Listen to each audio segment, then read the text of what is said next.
O capítulo 1 dessa série tem como tema o amor de Deus. A natureza e a Bíblia ambas dão testemunho do amor de Deus. Contemple as belas maravilhas da obra da criação. Considere a natureza e a sua admirável adaptação às necessidades dos seres humanos e dos seres vivos em gerais. O sol, a chuva, que alegram a humanidade, as colinas, os mares, as planícies, tudo isso nos fala do amor daquele que tudo criou, e criou com perfeição e com carinho. Deus deu ao homem também um papel importante na sua criação. Sendo o homem criado já no sexto dia, ele foi a coroa de toda a criação de Deus. Deus criou o homem perfeitamente santo e feliz. E era formoso a sua aparência dele e da sua esposa Eva. A terra toda era bela e atrativa.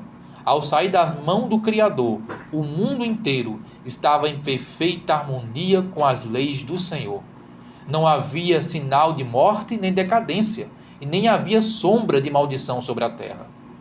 Mas, infelizmente, o pecado entrou na terra e trouxe a maldição, a morte e o sofrimento. Diz a Bíblia, no capítulo 1 de Gênesis, no verso 31, que Deus contemplou toda a sua obra que criara e viu que tudo era muito bom. Ou seja, quando Deus criou todas as coisas, Deus viu perfeição. Tudo estava em harmonia, tudo era belo e perfeito. Até o dia em que o pecado entrou no mundo. E quando o pecado entrou no mundo, o que veio foi a morte, a sombra, a decadência, o sofrimento e os espinhos nas rosas. Foi a quebra da lei de Deus, a desobediência à vontade de Deus. Foi isso que trouxe o sofrimento e a morte para o nosso mundo. A lei de Deus, com toda certeza, é a lei do amor. Enquanto Adão e Eva estavam em obediência à ordem de Deus, à lei do Senhor, existia apenas felicidade. Mas após a desobediência à lei de Deus, o que aconteceu foi que a miséria entrou no mundo. Mas mesmo no mundo onde o pecado habita, ainda conseguimos ver através da natureza o amor de Deus sendo revelado. Diz a Bíblia no capítulo 1 de Gênesis, verso 17: Deus amaldiçoou a terra por causa do homem. Por causa do pecado do homem, a terra foi amaldiçoada. Mas mesmo assim, você ainda pode contemplar na natureza sinais do amor de Deus. Mas depois do pecado, os espinhos e cardos apareceram. As dificuldades e provações surgiram.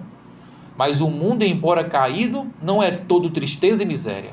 Na própria natureza, há mensagens de esperança e de conforto. Há flores que estão junto com os espinhos. Existe fragrância das flores no mundo em pecado.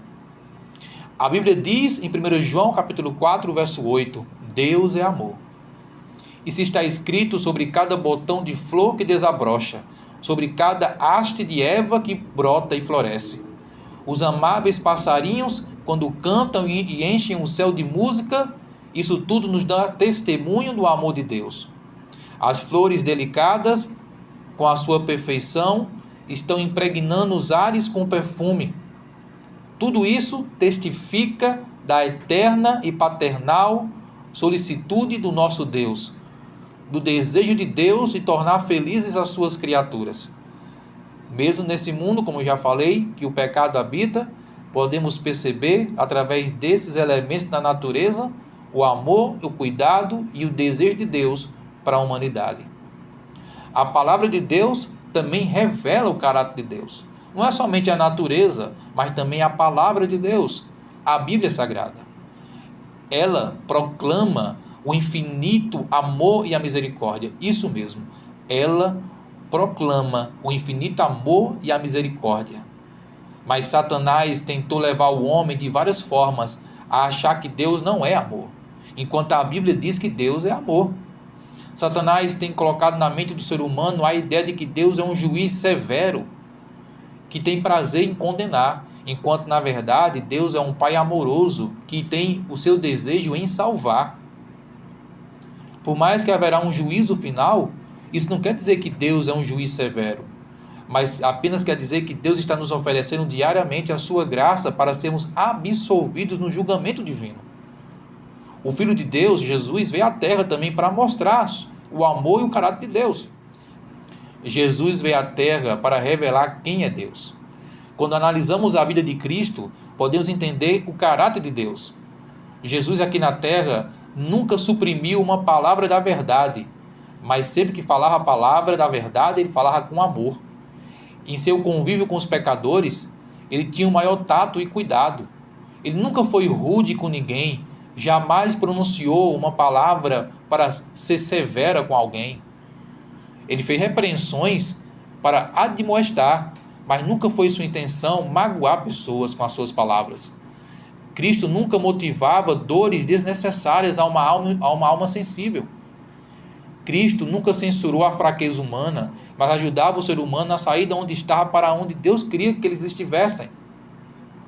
Deus é amor, é o que diz a Bíblia, e Jesus veio revelar esse amor de Deus. Em João 3, verso 16 está escrito: Deus amou o mundo de tal maneira que deu seu Filho único. Deus te ama. A natureza testifica o amor de Deus, a palavra de Deus testifica o amor de Deus, e Jesus ter vindo morrer por você comprova este amor. Deus te ama. Ele te ama tanto que Ele quer que você diariamente tome a decisão de ir até Ele para usufruir da bênção dEle, da salvação dEle e ser feliz ao lado dEle.